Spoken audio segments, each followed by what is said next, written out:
Welcome to Jyothi TV. ముందుగా headlines చూద్దాం. తుఫాన్ నష్టంపై అధికారులకు సీఎం రేవంత్ కీలక ఆదేశాలు. సహాయక చర్యలు వేగవంతం చేయాలని సీఎం ఆదేశం. విద్యుత్, త్రాగునీటి సరఫరాకు అంతరాయం లేకుండా చూడాలని సూచన. ప్రజల భద్రతకే ప్రాధాన్యం ఇవ్వాలని రేవంత్ రెడ్డి స్పష్టం. అమరావతి నిర్మాణాన్ని వేగవంతం చేయాలని సీఎం చంద్రబాబు ఆదేశం. భవనాలు సమయానికి పూర్తి చేయండని అధికారులకు సూచన. రాజధాని రిటర్నబుల్ ప్లాట్ల రిజిస్ట్రేషన్లో ఇబ్బందులు లేకూడదని ఆదేశం. అభివృద్ధి ప్రాజెక్టులపై నిరంతర సమీక్ష కొనసాగించాలని సీఎం స్పష్టం. జూబ్లీహిల్స్ రోడ్ షోలో కాంగ్రెస్ పై కేటీఆర్ సవాలు. 6 గ్యారంటీలు కాదు 420 హామీలు అంటున్న కేటీఆర్. మాగంటి సునీత గెలిపే తెలంగాణ గౌరవమని స్పష్టం. కారు గుర్తు విజయం సాధిస్తే రాష్ట్రానికే లాభమన్న కేటీఆర్. తుఫాన్ బాధితులను పరామర్శించిన హోంమంత్రి అనిత. బాధితులకు నిత్యావసర సరుకులు అందజేసిన మంత్రి. వర్షాల వల్ల ఇల్లు కోల్పోయిన వారికి పక్కా ఇల్లు కట్టిస్తామని హామీ. శారదా నది గండి ప్రాంతాలను పరిశీలించి అధికారులకు చర్యలకు ఆదేశం. దేశ అభివృద్ధిలో మహిళల పాత్ర కీలకమని ప్రధాని మోదీ వ్యాఖ్య. రక్షణ, అంతరిక్ష రంగాల్లో మహిళల కృషి అపూర్వమన్న మోదీ. ఆర్య సమ్మేళనంలో భారతీయ విలువలపై ప్రధాని ప్రసంగం. మహిళా శక్తే నూతన భారత మార్గదర్శకమని మోదీ స్పష్టం. రాజధాని అమరావతి నిర్మాణ పనులు వేగంగా పూర్తి కావాలని సీఎం చంద్రబాబు అధికారులకు ఆదేశించారు. లక్ష్యాలకు అనుగుణంగా భవనాలు పూర్తి చేయాలని స్పష్టం చేశారు. రైతులకు రిటర్నబుల్ ప్లాట్ల రిజిస్ట్రేషన్లలో ఎటువంటి ఇబ్బందులు లేకుండా చూడాలని సూచించారు. రాజధాని నిర్మాణంలో అవినీతి, ఆలస్యం చోటు చేసుకోకుండా సమర్థవంతమైన పర్యవేక్షణ జరగాలని మంత్రి నారాయణకు సూచనలు ఇచ్చారు. ప్రతి విభాగం సమయ పాలనతో పనిచేయాలని, అభివృద్ధి ప్రాజెక్టులపై నిరంతర సమీక్షలు కొనసాగించాలని సీఎం తెలిపారు. అమరావతి అభివృద్ధి పునరుద్ధరణతో ఆంధ్రప్రదేశ్ భవిష్యత్తు మరింత మెరుగవుతుందని అన్నారు.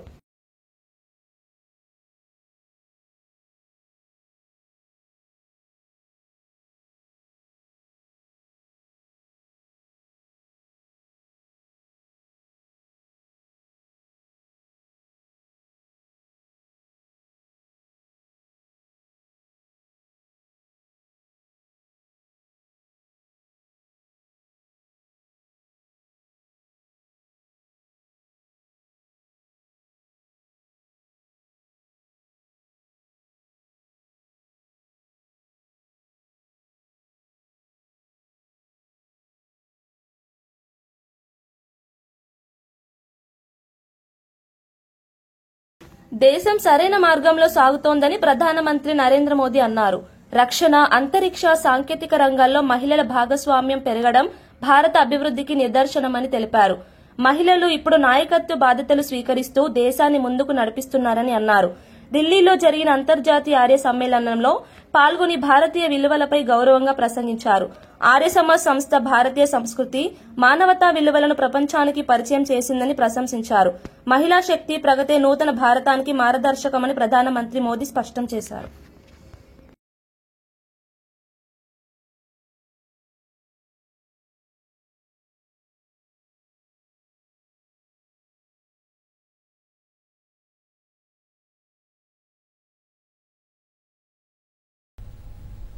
अभी 2 दिन पहले ही हमारी राष्ट्रपति द्रौपदी मुर्मू जी ने राफेल फाइटर प्लेन में उड़ान भरी और इसमें उनकी साथी बनी स्क्वाड्रन लीडर शिवांगी सिंह. आज हमारी बेटियां फाइटर जेट उड़ा रही हैं और ड्रोन दीदी बनकर आधुनिक कृषि को भी बढ़ावा दे रही है.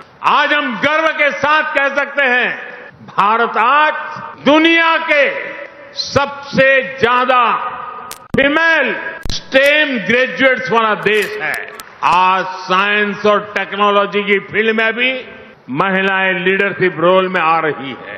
आज देश की टॉप वैज्ञानिक संस्थानों में विमेन साइंटिस्ट मंगलयान, चंद्रयान और गगनयान जैसे स्पेस मिशंस में अहम भूमिका निभा रही है.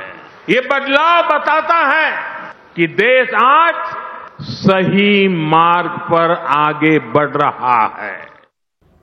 అనకాపల్లి జిల్లాలో తుఫాన్ దాటికి నష్టపోయిన ప్రాంతాలను హోంమంత్రి అనిత స్వయంగా పరిశీలించారు. పాయకరావుపేట నియోజకవర్గంలోని బంగారంపాలెంలో వరద బాధితులను కలిసి వారికి నిత్యావసర సరుకులు అందజేశారు. ప్రభుత్వం బాధితుల పక్కన నిలబడి అన్ని రకాల సహాయం చేస్తుందని భరోసా ఇచ్చారు. వర్షాల కారణంగా ఇల్లు కోల్పోయిన కుటుంబాలకు పక్కా ఇల్లు కట్టిస్తామని హామీ ఇచ్చారు. రాంబిల్లి మండలం రజాల వైలవ సమీపంలోని శారదా నది గండి ప్రాంతాలను పరిశీలించి మరమ్మత్తు పనులు వేగవంతం చేయాలని అధికారులను ఆదేశించారు. ప్రజల కష్టాలను అర్థం చేసుకున్న మంత్రిని చూసి స్థానికులు ధన్యవాదాలు తెలిపారు. ఈ శారదా నది ప్రవాహిక ప్రాంతం మనందరికీ కూడా తెలిసిందే. ఎప్పటి నుంచో శారదా నది ఎప్పుడైనా మనకి వరద వచ్చింది అంటే ఒక పక్క వర్షాల వల్ల అట్ ద సేమ్ టైం మనకి అల్లూరు సీతారామరాజు జిల్లాలోని ఏదైనా వర్షం పడినా క్యాచ్మెంట్ ఏరియా అక్కడ నుంచి కూడా ఈ శారదా నదికి వరద ముప్పు అనేది ఎక్కువగా వస్తుంది.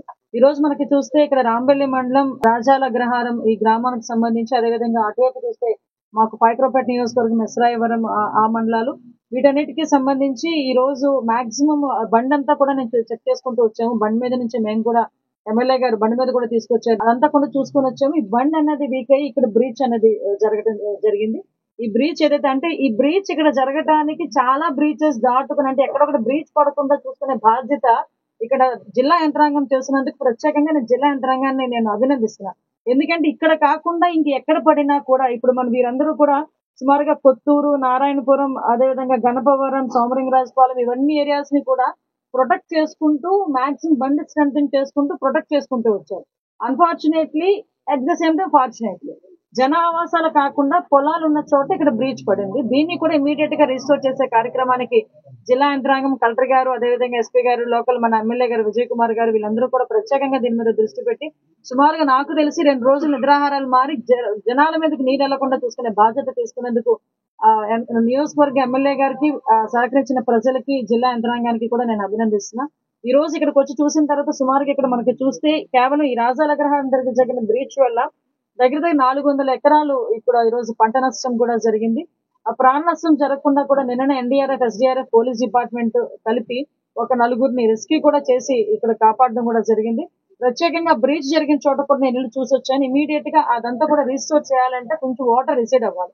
వాటర్ రిసీడ్ అవ్వాలంటే కొంచెం శాండ్ బ్యాగ్స్ వేసి ఓన్లీ శాండ్ బ్యాగ్స్ ని ఇక్కడికి 35,000 శాండ్ బ్యాగ్స్ ని సమకూర్చారు కలెక్టర్ గారు. దానికి కూడా ట్రాన్స్పోర్ట్ చేయడానికి కూడా చాలా చిన్న నేరో రోడ్ అయినప్పటికీ కూడా చాలా స్పీడ్ గా వర్క్ చేయడానికి ఈ రోజు ముందుకొచ్చి కేవలం ఒక రేపు ఈవినింగ్ కల్లా దాన్ని ఒక గట్టు ఏర్పాటు చేయడానికి, శాండ్ బ్యాగ్స్ తో గట్టు ఏర్పాటు చేయడానికి చేసిన తర్వాత ముందు టెంపరీ రిస్టోరేషన్, తర్వాత పర్మనెంట్ రిస్టోరేషన్. పర్మనెంట్ రిస్టోరేషన్ కి ఇప్పుడే నేను ఇరిగేషన్ ఎస్సీ వాళ్ళతో మాట్లాడితే దగ్గర 2.5 కోట్ల రూపాయలు అవుతుందని చెప్పారు. ఇమీడియట్ గా డిజాస్టర్ మేనేజ్మెంట్ లో పెట్టించి ఆ పర్మనెంట్ రిస్టోరేషన్ చేసే బాధ్యత కూడా యాజ్ అ డిజాస్టర్ మేనేజ్మెంట్ మంత్రిగా కూడా నేను అది కూడా వీళ్ళందరికీ కూడా హామీ ఇస్తున్నా. As early as possible permanent restoration కూడా చేసుకుంటాం.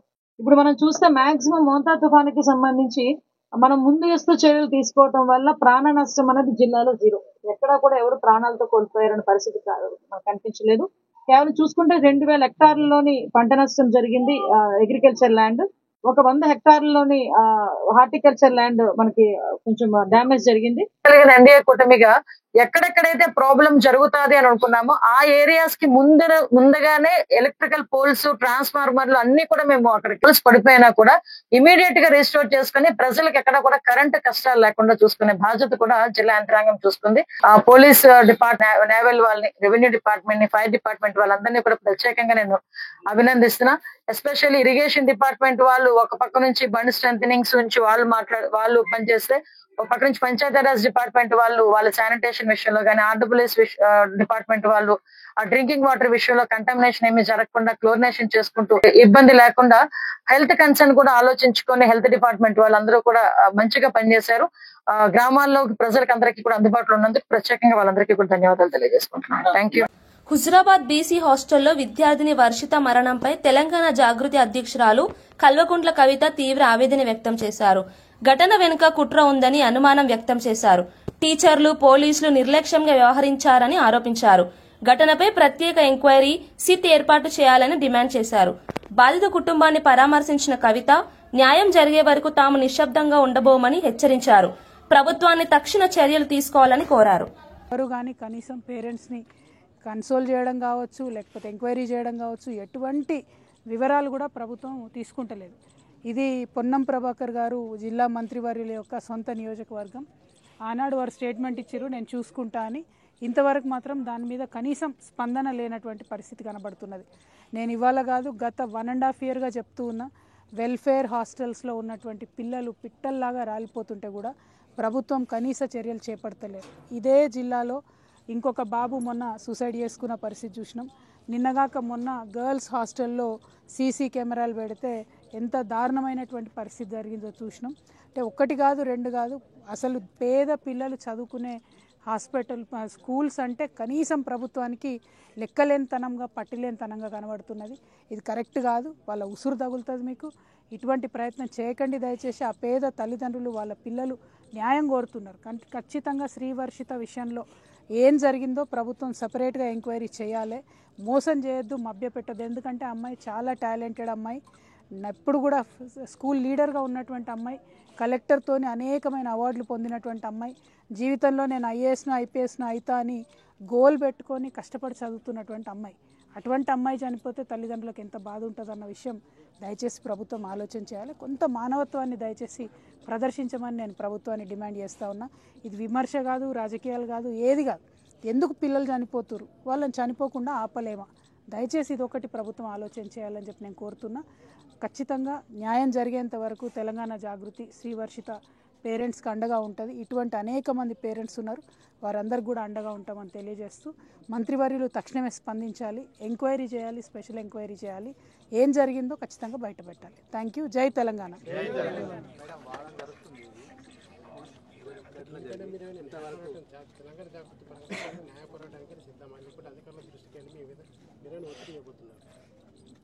వన్ అండ్ హాఫ్ ఇయర్లో దాదాపు 110 మంది పిల్లలు చనిపోయినండి వెల్ఫేర్ హాస్టల్స్లలో. ఉరి వేసుకోవడమో, యాక్సిడెంట్ కావడమో, ఫుడ్ పాయిజనింగ్ కావడమో, ఒత్తిడికి లోన్ కావడమో, ఇది ఎంత దారుణం చెప్పండి. పేద పిల్లల్ని చదివించాల్సినటువంటి ప్రభుత్వం వాళ్ళ ప్రాణాల మీద కనీసం లెక్క లేకుండా, సోయి లేకుండా వ్యవహరిస్తున్నారు. ప్రభుత్వం ఇట్లానే నిమ్మకు నీరెత్తినట్టు ఉంటే ఖచ్చితంగా న్యాయ పోరాటం చేయాల్సినటువంటి పరిస్థితి వస్తుంది. ఇది డెఫినెట్గా ఎవరైతే ఈ చర్యకు పాల్పడ్డారో, ఎట్లా అయితే అన్యాయం జరిగిందో వాళ్ళ మీద కఠిన చర్యలు తీసుకుంటేనే ఇంకొక హాస్టల్లో మంచిగా ఉంటుంది కదా. ఆడపిల్లలండి పాపం, చదువుకోవడానికి వచ్చిన పేద పిల్లలు. మానవత్వం ప్రదర్శించాలి.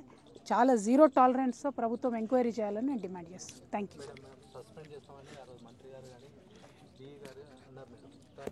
బీజేపీ రాష్ట్ర అధ్యక్షుడు రామచంద్రరావు రైతుల సమస్యలను తెలుసుకునేందుకు పంట కొనుగోలు కేంద్రాలను పరిశీలించారు. రైతులు ఇబ్బందులు ఎదుర్కొంటున్నారని పేర్కొంటూ కేంద్ర ప్రభుత్వం నిర్ణయించిన కనీస మద్దతు ధర ప్రకారం చెల్లింపులు జరగాలని డిమాండ్ చేశారు. కొనుగోలు కేంద్రాల్లో తగిన సదుపాయాలు కల్పించాలన్నారు. రైతుల ప్రయోజనాలను కాపాడేందుకు బీజేపీ కట్టుబడి ఉందని తెలిపారు. ప్రభుత్వం తక్షణ చర్యలు తీసుకోవాలని పిలుపునిచ్చారు. స్వాగతిస్తా ఉన్నారు. బీజేపీకి ఈసారి ఓటు చేస్తామని చెప్పేసి కూడా వారు ఓపెన్ గానే చెప్తా ఉన్నారు. ప్రాంతంలో గత అనేక సంవత్సరాలుగా బీఆర్ఎస్ గానే, కాంగ్రెస్ గానే ప్రాతినిధ్యం వహించిన రోడ్ల పరిస్థితి చూస్తే, లేకపోతే ఇక్కడ నీళ్లు వస్తే, వాన పడితే కాళ్లు కూడా పెట్టలేనటువంటి పరిస్థితి ఈ యొక్క ప్రాంతంలో ఉన్నది. వాసన, డ్రైనేజు, సెప్టిక్ ట్యాంకులు ఓవర్ఫ్లో అయిపోయి రోడ్ల మీద పడి పిల్లలకు రకరకాల జ్వరాలు వచ్చినటువంటి ఒక సంఘటన కూడా ప్రజలు మాకు చెప్తా ఉన్నారు. ఇవన్నీ కూడా నిర్లక్ష్యానికి ఈరోజు గురై ఇక్కడ ప్రజలు అనేక రకాలుగా బాధపడతా ఉన్నారు. మేము జూబ్లీ ప్రజల్ని పాదయాత్ర ద్వారా కోరుతా ఉన్నాం. మీరు గతంలో ఒక అవకాశం ఇచ్చారు బీఆర్ఎస్ పార్టీకి, అంతకుముందు కాంగ్రెస్కి ఇచ్చారు. ఈ బై ఎలక్షన్ లో రేపు రాబోయేటటువంటి తెలంగాణ రాజకీయ మానచిత్రంలో మనం మార్పులు తీసుకురాగలుగుతాం. బీఆర్ఎస్ గెలిపిస్తే లాభం లేదు, ఎందుకంటే వాళ్ళు భారతీయ జనతా పార్టీలో గెలిపిస్తే కాంగ్రెస్ పార్టీ చేస్తున్నటువంటి తప్పిదాలని మీ గొంతుకై, మీ వాయిస్ గా, వాణిగా మీ యొక్క సమస్యల పైన మాట్లాడటానికి దీపక్ రెడ్డి గారు ముందున్నారు. 10 సంవత్సరాలు బీఆర్ఎస్ కు అవకాశం ఇచ్చిన తర్వాత వాళ్ళు ఏం చేయలేదని చెప్పేసి వేరే పార్టీకి అవకాశం ఇచ్చారు. వాటికి ఇస్తే ఒక్కసారి మోదీ గారు తీసుకున్న పథకాలని గుర్తుపెట్టుకుని బీజేపీని గెలిపించాల్సిందిగా మీ ద్వారా జూబ్లీ ప్రజల్ని కోరుతాం. తుఫాన్ ప్రభావం నేపథ్యంలో సీఎం రేవంత్ రెడ్డి అత్యవసర సమీక్ష నిర్వహించారు. అధికారులు, ప్రజాప్రతినిధులు క్షేత్రస్థాయిలో పర్యటించి నష్టాన్ని అంచనా వేసి వెంటనే నివేదికలు ఇవ్వాలని ఆదేశించారు. తుఫాన్ ప్రభావిత ప్రాంతాల్లో సహాయక చర్యలు వేగంగా సాగాలని చెప్పారు. పునరావాస కేంద్రాలు సిద్ధంగా ఉంచాలని, విద్యుత్, త్రాగునీటి సరఫరాకు అంతరాయం రాకుండా చూడాలని సూచించారు. అన్ని శాఖలు సమన్వయంతో పనిచేయాలని, ప్రజల భద్రతకు ప్రాధాన్యమివ్వాలని సీఎం స్పష్టంగా కేంద్ర ప్రభుత్వం నుంచి రాబట్టుకోవాల్సిన ప్రతి రూపాయిని రాబట్టుకుంటుంది. మన దగ్గర నిధులు ఉన్నాయి, మనము ధనిక రాష్ట్రం అని చెప్పి కేంద్రం నుంచి తెచ్చుకోవాల్సిన నిధులను తెచ్చుకోకుండా ఈ రాష్ట్ర ప్రభుత్వం వదలదు. కాబట్టి ఎంత డ్యామేజ్ అయితే అంత కంప్లీట్ గా అసెస్ చేయండి. బ్రిడ్జ్లు, అక్కడక్కడ లోకాజ్ వేలు, ఇప్పుడు చూస్తే 100 ఫీట్ రోడ్లే కొట్టుకొని పోయినాయి. సో మీరు టెంపరీ రిలీఫ్ల కోసమే లేకపోతే టెంపరీ రిస్టరేషన్ కోసం మీరు అసెస్మెంట్ చేయకండి. మీరు పర్మనెంట్ సొల్యూషన్ కూడా ఇందులో మీరు నివేదికలు సిద్ధం చేయండి. ఎంతైతే అంత తీసుకొచ్చుకొని మిగతాది ఏదైనా ఉంటే ప్లస్ ఇప్పుడు మనకు ప్రధానంగా వరంగల్లో చూసిందంతా మీరు ఏవైతే నాలాలు ఏవైతే చెరువులు పాతకాలంలో కాలువలు ఇప్పుడు నాలాలు అంటున్నామో వాటిని సరైన విధంగా మనము బాటిల్ నెక్స్ క్లియర్ చేయకపోవడం వల్ల ఎక్కువ వర్షం వచ్చి ఇదంతా డ్యామేజ్ జరిగింది. వాటిని ఒక అసెస్మెంట్లోకి రండి. ఎన్ని క్యూసెక్స్ వాటర్ పోతుంది, ఎంత కావాలి, ఎక్కడైనా ఏమైనా ఎంక్రోచ్మెంట్ ఉందా, మీకున్న వరంగల్ చుట్టూతో ఉన్న చెరువులన్నిటిని కూడా ఇది చేసుకొని ఇంటేక్ అవుట్ఫ్లోలు ఇన్ఫ్లోలు అని కూడా క్యాలిక్యులేట్ చేసుకొని ఎంత వస్తుంది ఏమవుతుంది అనేది కూడా మీకు ఒక అసెస్మెంట్ ఉండాలి. అసెస్మెంట్ ఉండాలంటే ఇరిగేషన్ డిపార్ట్మెంట్ను కూడా మీరు ఖచ్చితంగా వాళ్ళని మీ పరిగణలోకి తీసుకోవాలి. వితౌట్ ఇరిగేషన్ డిపార్ట్మెంట్ మీరు లోకల్ డిపార్ట్మెంట్స్ రోడ్లు రిస్టోర్ చేసి మున్సిపల్ వాళ్ళు మీ ఏరియాలు చేసినా మళ్ళీ వర్షం వచ్చినప్పుడు వరద వచ్చినప్పుడు సేమ్ సమస్య అవుతాయి, సేమ్ కొట్టుకొని పోవడానికి అవకాశం ఉంది. కాబట్టి దయచేసి అట్లాంటి వాటికి అవకాశం ఇవ్వకండి. ఖచ్చితంగా అధికారులు కోఆర్డినేషన్ ఉండాల్సిందే. కలెక్టర్లు మొదట అధికారుల ఈ శాఖల మధ్యలో ఆర్ఎండ్బి, పంచాయతీరాజ్, ఇరిగేషన్, సివిల్ సప్లైస్ అయితే ఈ ఎంఏయుడి వీటి మధ్యలో కంప్లీట్గా మీకు ఒక కోఆర్డినేషన్ పెట్టుకొని పర్మనెంట్గా కలెక్టర్స్ రివ్యూలు చేయాలి. ఒక శాఖకు ఇంకొక శాఖకు మధ్యలో సమన్వయం లేకపోవడం వల్ల కూడా మనకు సమస్యలు ఎక్కువ అవుతున్నాయి. ఒక శాఖ పనులు చేసిపోయిన తర్వాత ఇంకొక శాఖ చేయడం వల్ల కూడా నష్టం జరుగుతుంది. ఎవరు ముందు చేయాలి, ఎవరు తర్వాత చేయాలనే దాన్ని కూడా మీకు ప్రణాళిక ఉండాలి. అదేవిధంగా ముఖ్యంగా ఈ చెరువుల నుంచి ఇన్ఫ్లోలు అవుట్ఫ్లోలు క్యాలిక్యులేట్ చేసుకోవాలి. అదేవిధంగా సిటీలో ఎక్కడైతే ఎంక్రోచ్మెంట్స్ ఉన్నాయో, ఎక్కడైతే నాలాలు ఉన్నాయో చెరువులకు వెళ్ళడానికి వాటిని ఎక్కడైతే బాటిల్ నెక్స్ కబ్జాలకు లోనైనో ఖచ్చితంగా కబ్జాలను తొలగించాల్సిందే. ఎంత వారున్నా ఎవరున్నా ఆ విషయంలో కఠినంగా వ్యవహరించాల్సిందే. కబ్జాలు పెట్టేటోళ్ళు 10 మంది ఉంటే ఈ 10 మంది వల్ల 10,000 ఇండ్లు కాలనీలలో నీట మునుగుతున్నాయి. వాళ్ళ జీవితకాలం కష్టపడి సంపాదించిందంతా టీవీలు, ఫ్రిడ్జులు, మంచాలు, పిల్లల చదువులు, పిల్లల సర్టిఫికెట్లు, వాళ్ళ సంపద మొత్తం నీళ్ళలో మునుగుతుంది. మనం ఏమి ఇచ్చినా కూడా వాళ్ళకి అంత సహాయం చేయలేము. కాబట్టి దయచేసి ఈ విషయంలో అధికారులు స్పష్టతతో కూడుకున్న నిర్ణయాలు తీసుకొని ముందుకు వెళ్లాల్సిందే. ఇప్పుడు వరదలు తగ్గినాయి కాబట్టి ఇమ్మీడియట్గా పారిశుద్ధ్య కార్యక్రమాలు పనులను ఇమ్మీడియట్గా టేకప్ చేయాలి. మొత్తం ఎక్కడెక్కడైతే చెత్త పేరుకుపోయిందో చెత్త క్లీన్ చేయడంతో పాటు శానిటేషన్ పనులను కూడా మీరు తక్షణం. తుఫాన్ ప్రభావంతో పంట నష్టం తక్కువగా చూపించడం తప్పని వైఎస్ఆర్సీపీ నేత కూరసాల కన్నబాబు అన్నారు. కేవలం 3 లక్షల ఎకరాల్లోనే పంట నష్టం జరిగిందని చెప్పడం వాస్తవానికి విరుద్దమని విమర్శించారు. రైతుల పరిస్థితి తీవ్రంగా ఉందని, వారికి సరైన పరిహారం ఇవ్వాలని డిమాండ్ చేశారు. గతంలో ఎకరానికి 25,000 ఇవ్వాలని డిమాండ్ చేసిన కూటమి నేతలు ఇప్పుడు అధికారంలో ఉన్నప్పుడు ఎంత ఇవ్వాలనుకుంటున్నారో చెప్పాలని సవాల్ చేశారు. రైతుల పక్షాన వైఎస్ఆర్సీపీ పోరాటం కొనసాగిస్తుందని తెలిపారు. ఫస్ట్ టైం ఈయన అంచనా వేసినట్టుగా ఫస్ట్ టైం ఇప్పుడే మోంతా తుఫాన్ సందర్భంగా మానిటరింగ్ చేసినట్టుగా రాశారు. ప్లానింగ్ డిపార్ట్మెంట్లో భూగర్భ జలాల వ్యవహారం ఏంటి, దాని కథ ఏంటి, మొత్తం డీటెయిల్స్ పర్యవేక్షణ ఎలా చేయాలనేది ఎప్పటికప్పుడు ఆన్లైన్ వస్తూనే ఉంటుంది. అది ఇవాళే మొదటిసారిగా చేసినట్టుగా జాకీలేశారు. అసలు డ్రోన్లు కెమెరాలు ఈ రాష్ట్రంలో ఈ దేశంలో ఎక్కడ ఇప్పుడు ఎవరు వాడలే, ఈయన మొదటిసారి వాడారా? చివరికి ఈయనకి కొంతమంది ఐఏఎస్ అధికారులు కూడా ఆ మీడియాలో చెప్తుంటే మేము ఆశ్చర్యపోతున్నాం, ఈ డ్రోన్స్ మొదటిసారి వాడుతున్నట్టుగా. మేము చూసాం ఆ విజయవాడ వరదలు వచ్చినప్పుడు డ్రోన్స్లో ఆహార పొట్లాలు అందిస్తున్నామని ఒక డ్రామా. తీరా చూస్తే అదంతా ఆర్టిఫిషియల్ ఇంటెలిజెన్స్ అని తేలింది. ఆర్టిఫిషియల్ ఇంటెలిజెన్స్లో చేసిన పిక్చర్స్ అని తేలింది. ఇవాళ నేను అడుగుతున్నా, ఈ గ్రామ సచివాలయాల వ్యవస్థలు అవసరమా, ఇన్ని సచివాలయాలు అవసరమా అని అడిగారు కదా. మరి మళ్ళీ మీరే ఇది అద్భుతం బేస్ క్యాంపులుగా పనిచేసి ఇక్కడి నుంచే మేము మైకులు పెట్టి అందరికీ ప్రచారం చేశాము అని మళ్ళీ మీరే చెప్తున్నారు. ఇంకో పక్కన ఏం చెప్తారు, మేము అధికారంలోకి రాకముందు వాలంటీర్లు వ్యవస్థ అద్భుతం 5,000 10,000 చేస్తానన్నవాడివి నిన్నేం చెప్తా ఉన్నాడు ఆయన, 3 గంటల్లో జరిగే పనికి 2,60,000 మందిని వాడతారా, చూసారా నేను ఎలా చేశానో, ఆ వ్యవస్థ వేస్ట్, వాలంటీర్ల వ్యవస్థ అని మళ్ళీ స్టేట్మెంట్ ఇస్తారు. మీరేం చెప్తున్నారు, ఏ గ్రామంలో ఎక్కడ వర్షపాతం పడుతుందో కూడా మేము లెక్కలు తీసామని చెప్తున్నారు కదా. మరి ఏ గ్రామంలో ఎక్కడ వర్షపాతం పడుతుందో లెక్కలు తీసినప్పుడు అక్కడ ముందస్తు చర్యలు ఎందుకు తీసుకోలేదు చెప్పండి. వైఎస్ఆర్ పార్టీ అధికారంలో ఉన్నప్పుడు ఎకరానికి 25,000 రూపాయలు వరి పోతే ఇవ్వాలి అని డిమాండ్ చేసిన కూటమిలో ఉన్నప్పుడు పెద్దలు భాగస్వాములు ఇప్పుడు ఎంత ఇవ్వాలని కోరుకుంటున్నారని నేను అడుగుతున్నాను. ఎకరానికి ఎంత నష్టపరిహారం ఇస్తే బాగుంటుందని మీరు అనుకుంటున్నారని నేను అడుగుతున్నా. ఎకరానికి 25,000 కదా డిమాండ్ చేశారు అప్పుడు. ఇప్పుడు ఎంత అడుగుతున్నారు? అసలు ఈ ప్రభుత్వం ఎంత ఇస్తుంది? 10,000 అంటున్నారు. మొన్న విజయవాడ బుడమేరు ముంచినప్పుడు ఆ చుట్టుపక్కల ప్రాంతాలు మునిగిపోతేనే, లేకపోతే ఇక్కడ ఏలేరు ముంపు జరిగితేనే ఇన్పుట్ సబ్సిడీ ఇవ్వలేదని చెప్పి చుట్టుపక్కల రైతులు చెప్తున్నారు. కొంతమందికి, చాలా మందికి రాలే, ఇచ్చింది అక్కడక్కడ అరకొరగా ఇచ్చారని చెప్తున్నారు. కాంగ్రెస్ టీపీసీసీ చీఫ్ మహేష్ కుమార్ గౌడ్ జూబ్లీహిల్స్ లో పార్టీ ప్రచారంలో పాల్గొన్నారు. ఇది ప్రజల ప్రభుత్వం, మీ ప్రభుత్వం, రేవంత్ రెడ్డి నాయకత్వంలో కాంగ్రెస్ గెలుస్తుంది అని అన్నారు. ప్రజల సమస్యల పరిష్కారం, అభివృద్ది ప్రణాళికలు కాంగ్రెస్ ద్వారానే సాధ్యమని తెలిపారు. జూబ్లీహిల్స్ లో అభ్యర్థి నవీన్ యాదవ్ ను భారీ మెజార్టీతో గెలిపించాలని ప్రజలకు పిలుపునిచ్చారు. స్థానిక సమస్యలను గుర్తించి పరిష్కరించేందుకు పార్టీ కట్టుబడి ఉందని హామీ ఇచ్చారు. పార్టీ కార్యకర్తలు ఉత్సాహంగా స్పందించారు. సోదరులందరూ కూడా ఒకే మాట మనవి, రాష్ట్రంలో ఉన్న కాంగ్రెస్ ప్రభుత్వం రేవంత్ రెడ్డి గారి నేతృత్వంలో మీకోసం పనిచేస్తా ఉంది.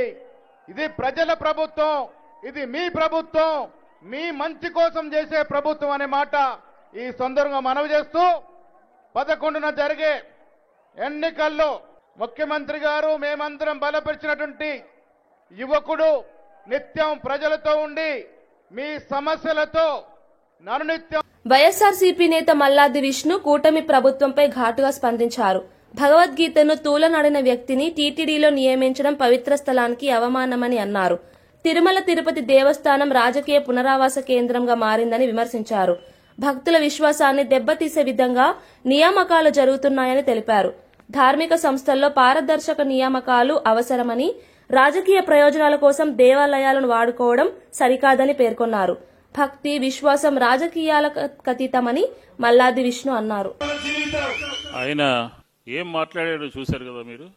ఆయన యావత్ భారతదేశానికి, యావత్ ప్రపంచానికి మార్గదర్శకంగా ఉన్నటువంటి భగవద్గీత గురించి ఎంత చులకనగా మాట్లాడాడో, ఎంత తేలిగ్గా మాట్లాడాడో, ఎంత తీసిపారేసినట్టుగా మాట్లాడాడో మనందరికీ కూడా స్పష్టంగా అర్థమైంది. న్యాయస్థానాల్లో కానీ, ప్రపంచ దేశాల్లో ఉన్నటువంటి పార్లమెంట్లో కానీ భగవద్గీత సాక్షిగానే అన్ని కార్యక్రమాలని, గౌరవప్రదమైనటువంటి కార్యక్రమాలన్నింటినీ కూడా నిర్వహిస్తూ ఉన్నారు.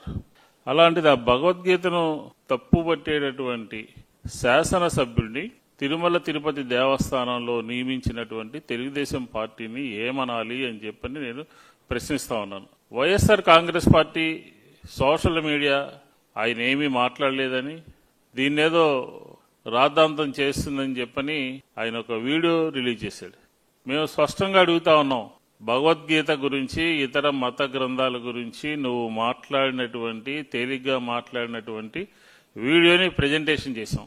నువ్వు చెప్పినటువంటి, నువ్వు మాట్లాడినటువంటి, నువ్వు రిలీజ్ చేసినటువంటి వీడియోలో ఎందుకు క్షమాపణలు కోరావు? ఎందుకు మీరు బాధపడితే క్షమించండి అని చెప్పని అడిగావు? ఆంధ్రప్రదేశ్ ప్రజలందరూ కూడా, లేకపోతే యావత్ ప్రపంచంలో ఉన్నటువంటి హిందువులందరూ కూడా భగవద్గీత గురించి నువ్వు ప్రస్తావించినటువంటి మాటలతో అందరూ కూడా బాధపడ్డారు. ఇదేంటి, తిరుమల తిరుపతి దేవస్థానంలో ఇలాంటి వ్యక్తులకి స్థానం ఎందుకు కల్పించారు? ఇలాంటి వ్యక్తులు ఎందుకు ఉన్నారు? వీళ్ళని తెలుగుదేశం ప్రభుత్వం తక్షణమే తొలగించాలి అని చెప్పని ఆంధ్ర రాష్ట్ర ప్రజలు కానీ, నీ వీడియో చూసినటువంటి వ్యక్తులు కానీ అందరూ కూడా కోరుకున్నటువంటి విషయం. అలాగే వైఎస్ఆర్ కాంగ్రెస్ పార్టీ కూడా డిమాండ్ చేస్తోంది, తిరుమల తిరుపతి దేవస్థానాన్ని ఒక రాజకీయ పునరావాస కేంద్రంగా మీరు మార్చారు అనే దానికి ఉదాహరణే ఈ రాజు ఎమ్మెల్యే మాట్లాడినటువంటి మాటలు. స్థాయి లేనటువంటి వాళ్ళని. టీటీడీలో నెయ్యి కొనుగోలు వ్యవహారంపై వైఎస్ఆర్సీపీ నేత అంబటి రాంబాబు తీవ్ర వ్యాఖ్యలు చేశారు. కొలుసు పార్థసారథి, ప్రశాంతరెడ్డి కమిటీలో సభ్యులుగా ఉన్న ఆరోపణల్లో వాళ్ల పేర్లు ఎందుకు లేవని ప్రశ్నించారు. చంద్రబాబు కాలంలో టీటీడీ నెయ్యి 276 రూపాయలకి కొనుగోలు చేశారని గుర్తు చేసి, ఇప్పుడు ఎంత ధరకు కొనుగోలు చేస్తున్నారో చెప్పాలని డిమాండ్ చేశారు. నెయ్యి ధరలపై కూటమి ప్రభుత్వం పారదర్శకత చూపడం లేదని విమర్శించారు. టీటీడీ ఆర్థిక వ్యవహారాల్లో రాజకీయ జోక్యం పెరిగిందని, ప్రజలకు నిజం తెలియజేయాలని అంబటి రాంబాబు డిమాండ్ చేశారు. కల్తీ నెయ్యి కాకపోతే అని చంద్రబాబు నాయుడు గారు అన్నాడు. అదేమంటే 3,000 అవుతుంది స్వచ్ఛమైన నెయ్యి అని ప్రచారం చేశారు. ఈనాడు వారైతే కనీసం 1000 నుంచి 1,600 రూపాయలు చేస్తుంది. స్వచ్ఛమైన నెయ్యి కొనాలి అంటే 320 రూపాయలకి మీరు కొన్నారంటే ఇది కల్తీ నెయ్యి పో అని చెప్పేశారు. రేటు ప్రకారం కల్తీ నెయ్యి చేసి పారేశారండి. అంటే 1000 రూపాయలు 1,600 కొంటే ఈనాడు ప్రకారం అది స్వచ్ఛమైన నెయ్యి, చంద్రబాబు నాయుడు ప్రకారం కొంటే 3,000 కొంటే అది స్వచ్ఛమైన నెయ్యి. నేను అడుగుతా ఉన్నా, ఇప్పుడు ఈ తిరుమల తిరుపతి దేవస్థానం బోర్డు ఎంత కొంటున్నారయ్యా? ఇప్పుడు 1,600 కొంటున్నారా? 3,000 కొంటున్నారా? 1,000 రూపాయలు కొంటున్నారా? కాకపోతే 320 రూపాయల కన్నా ఎక్కువ, 1,000 రూపాయల కన్నా తక్కువ కొంటున్నారు. ఇది స్వచ్ఛమైన నెయ్యి అని నమ్మాలా? మీరు చెప్పే ఆర్గ్యుమెంట్ ప్రకారం చెప్పండి, నేను అడుగుతా ఉన్నా. ఇప్పుడు ఎలా ఇది స్వచ్ఛమైన నెయ్యి అని ఎలా మీరు చెప్పగలుగుతారో? అప్పుడు చేసినటువంటి ఆర్గ్యుమెంట్ ఏమైంది అని నేను అడుగుతా ఉన్నా. అంతేకాదు, మీకు ఇంకో చిత్రమైన విషయం చెప్తా. 2014 నుంచి 2019 వరకు నారా చంద్రబాబు నాయుడు గారే ముఖ్యమంత్రిగా వ్యవహరించాడు కదా. అప్పుడు కొంత ఎంతో తెలుసా? 276. ఎంకిలేంటి చెప్పమని అడుగుతా ఉన్నా. 276 కొంటేనేమో అది స్వచ్ఛమైన నెయ్యి చంద్రబాబు నాయుడు గారు, ఆయన దిగిపోగానే 320 కొంటేనేమో కల్తీ నెయ్యి. దుర్మార్గం, అన్యాయం, జంతువుల కొవ్వు, మాంసం కొవ్వు దానిలో కలిసిందని ఒక అపవిత్రమైన మాటలు మాట్లాడి మొత్తం భ్రష్టు పట్టించేటటువంటి కార్యక్రమం చేసినటువంటి నారా చంద్రబాబు నాయుడు గారు సుప్రీంకోర్టు ఆదేశాలను కూడా ధిక్కరించి కక్షపూరితంగా వ్యవహరిస్తున్నారు. ఇవాళ మీ బురద జల్లే కార్యక్రమాలకు భయపడటానికి వైఎస్ఆర్ కాంగ్రెస్ పార్టీ కానీ మేము కానీ సిద్ధంగా లేము. దేవుణ్ణి అడ్డం పెట్టుకుని మీరు చేసేటటువంటి నీచ రాజకీయాలు, కక్ష రాజకీయాలని ప్రతి క్షణం మేము ఎదుర్కోవడానికి సిద్ధంగా ఉన్నామనే విషయాన్ని ఇక్కడ చాలా స్పష్టంగా చెప్పదలుచుకున్నామని కూడా ఈ సందర్భంగా నేను మనవి చేస్తున్నాను. తంబళ్లపల్లి టీడీపీ ఇన్ఛార్జ్ ఉన్నాడు జయచందారెడ్డి, ఆయన కల్తీ మద్యంలో చాలా పెద్ద నిందితుడు. ఆయన మాత్రం దొరకడండి, అందరూ దొరుకుతారు కానీ ఆయన దొరకడు. ఈ కేసులో ఉన్న ఆయన బావమరిది గిరిధర్ రెడ్డి దొరకడు, జయచందారెడ్డికి పిఏ రాజేష్ కూడా దొరకడు, వీళ్ళందరూ దొరకడు. దొరికారనుకో, వాళ్ళు పట్టుకున్నారనుకో, వాస్తవాలు బయటకు వస్తాయి. అందుకని వాళ్ళు దొరకరు. దొరకపోతే ఇక జోగి రమేష్ గారి మీద కక్ష. ఈ సిట్టు వాళ్ళందరూ కూడా ఏదో ఒక. జూబ్లీహిల్స్ షేక్పేట్ ప్రాంతంలో జరిగిన బీఆర్ఎస్ రోడ్ షోలో పార్టీ వర్కింగ్ ప్రెసిడెంట్ కేటీఆర్ పాల్గొన్నారు. కాంగ్రెస్ పార్టీ 6 గ్యారంటీలు, 420 హామీలు ఇచ్చి ప్రజలను మోసం చేస్తోందని విమర్శించారు.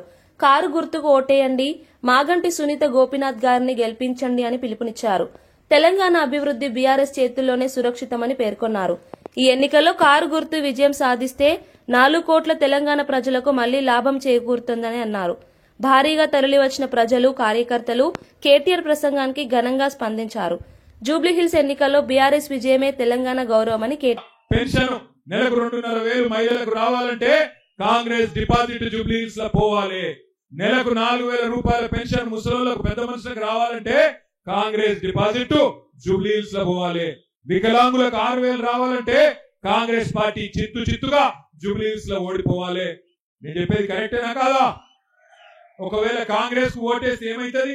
రేవంత్ రెడ్డి ఒకటే అనుకుంటాడు, నేను ఏమి ఇయ్యకపోయినా, మహిళలకు నేను నెలకు 2,500 ఇయ్యకపోయినా, సిలిండర్ 500 అని చెప్పి 1,000 రూపాయలు ఇచ్చినా, కరెంటు ఫ్రీ అని కరెంట్ ఇయ్యకపోయినా, ఏమి ఇయ్యకపోయినా వీళ్ళు మళ్ళా నాకే ఇస్తున్నారు ఓట్లు, కాబట్టి ఏమి ఇచ్చే అవసరం లేదు అని చెప్పి తెల్లారి మొత్తం ఎగబెడతాడు. ఒక్కసారి గట్టిగా బుద్ధి చెప్తే, ఒక్కసారి మీరు గట్టిగా తీర్పు చెప్తే జూబ్లీహిల్స్ వాళ్ళు 4 కోట్ల మంది తెలంగాణ ప్రజలకు లాభం అవుతుంది. బులెటిన్ ముగించే ముందు హెడ్లైన్స్ మరోసారి చూద్దాం. తుఫాన్ నష్టంపై అధికారులకు సీఎం రేవంత్ కీలక ఆదేశాలు. సహాయక చర్యలు వేగవంతం చేయాలని సీఎం ఆదేశం. విద్యుత్, త్రాగునీటి సరఫరాకు అంతరాయం లేకుండా చూడాలని సూచన. ప్రజల భద్రతకే ప్రాధాన్యం ఇవ్వాలని రేవంత్ రెడ్డి స్పష్టం. అమరావతి నిర్మాణాన్ని వేగవంతం చేయాలని సీఎం చంద్రబాబు ఆదేశం. భవనాలు సమయానికి పూర్తి చేయండని అధికారులకు సూచన. రాజధాని రిటర్నబుల్ ప్లాట్ల రిజిస్ట్రేషన్లో ఇబ్బందులు లేకూడదని ఆదేశం. అభివృద్ది ప్రాజెక్టులపై నిరంతర సమీక్ష కొనసాగించాలని సీఎం స్పష్టం. జూబ్లీహిల్స్ రోడ్ షోలో కాంగ్రెస్ పై కేటీఆర్ సవాళ్లు. 6 గ్యారంటీలు కాదు 420 హామీలు అంటున్న కేటీఆర్. మాగంటి సునీత గెలిపే తెలంగాణ గౌరవమని స్పష్టం. కారు గుర్తు విజయం సాధిస్తే రాష్ట్రానికే లాభమన్న కేటీఆర్. తుఫాన్ బాధితులను పరామర్శించిన హోంమంత్రి అనిత. బాధితులకు నిత్యావసర సరుకులు అందజేసిన మంత్రి. వర్షాల వల్ల ఇల్లు కోల్పోయిన వారికి పక్కా ఇల్లు కట్టిస్తామని హామీ. శారదా నది గండి ప్రాంతాలను పరిశీలించి అధికారులకు చర్యలకు ఆదేశం. దేశ అభివృద్ధిలో మహిళల పాత్ర కీలకమని ప్రధాని మోదీ వ్యాఖ్య. రక్షణ, అంతరిక్ష రంగాల్లో మహిళల కృషి అపూర్వమన్న మోదీ. ఆర్య సమ్మేళనంలో భారతీయ విలువలపై ప్రధాని ప్రసంగం. మహిళా శక్తే నూతన భారత మార్గదర్శకమని మోదీ స్పష్టం. ఇవి ఈ బులెటిన్ విశేషాలు. మరో బులెటిన్లో మళ్లీ కలుద్దాం.